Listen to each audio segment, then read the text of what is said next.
It's an expensive filling for a system with plenty of holes. The federal government's unveiled a $4 billion injection for dental health, targeting children and low-income earners. 2 existing schemes will be scrapped to help fund it, but the government's not saying how it'll pay for the rest. Chief Political Correspondent Mark Simkin. By some measures, children's dental health's declined over the decade. Decay's increased. The government's vowing to stop the rot. We will have a generation of kids for whom going to the dentist is as easy as going to the doctor.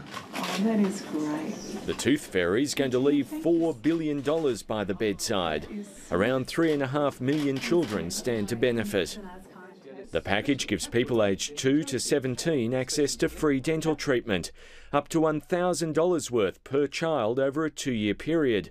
It'll work like Medicare, but will be means tested. They'll be able to use that entitlement in a place like this, in the public dental system, or they'll be able to take that entitlement with them to their local dentist. The cost over 6 years, nearly $3 billion. In addition, adults on low incomes like pensions will get access to more than $1 billion of expanded public dental services. In regional areas, there's additional money for equipment and staff. I think this is one of the biggest reforms to the dental health system we've ever seen. The Greens demanded a dental plan in return for helping Labor form government. When you have a minority government, a power-sharing arrangement, you get good outcomes for the community. To help pay for this particular outcome, Labor will scrap 2 existing dental schemes, including the one Tony Abbott set up as Health Minister. What's wrong with the chronic disease dental scheme? How long have you got?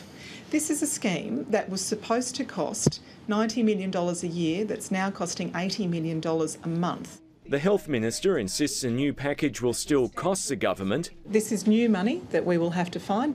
While the Prime Minister seems to think the opposite. Well, the announcement today is about a large saving. Labor's trying to focus on its perceived strengths, but rebuilding your base doesn't come cheap.